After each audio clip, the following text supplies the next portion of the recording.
KG কিচেনে আজ আবারও আমরা ভেজ বার্গার বানাবো। তার জন্য কড়াই নিলাম, কড়াইটা গরম হয়ে গেলে সর্ষের তেল নিলাম, জিরে, শুকনো লঙ্কা, আদা ফোড়ন দিলাম। আপনারা এতে পেঁয়াজও অ্যাড করতে পারেন। আজকে বৃহস্পতিবার ছিল, তার জন্য আমি পেঁয়াজ অ্যাড করিনি। আলু এবং গাজরটা অ্যাড করে ভালোভাবে নাড়লাম। পরিমাণ মতো নুন এবং হলুদ অ্যাড করে নিলাম। সবজির মধ্যে আমরা কেটে রেডি করলাম বিনস, ক্যাপসিকাম, টমেটো। দেন একটা একটা করে আমরা অ্যাড করতে থাকবো এবং নাড়তে থাকবো।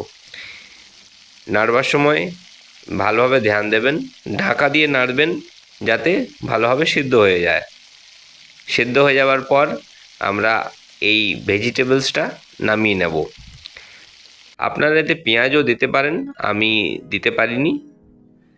কিন্তু আপনি গোলমরিচ গুঁড়ো দিতে ভুলবেন না।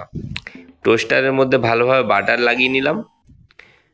দেন ব্রেডটা দিয়ে তার উপরে ভেজিটেবলসগুলো সাজিয়ে নেব।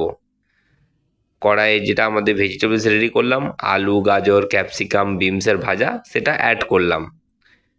তার ওপর আমরা বাঁধাকপি এবং ধনেপাতার স্যালাডটা দিয়ে দিলাম। এতে আপনারা পেঁয়াজও অ্যাড করতে পারেন। তারপর আমরা অ্যাড করে দিলাম চিজ কিউব। ভালোভাবে, যত চিজ দেবেন তত ইয়ামি হবে। আর গোলমরিচ গুঁড়ো অ্যাড করতে ভুলবেন না। টমেটো সস পরিমাণ মতো দেবেন আপনার ইচ্ছে হলে। দেন আরেকটা পাউরুটি দিয়ে টোস্টারটা ক্লোজ করে দিলাম। গ্যাসের ওভেনটা জ্বালিয়ে নিলাম। এদিক ওদিক নেড়ে ভালোভাবে ভাজলাম।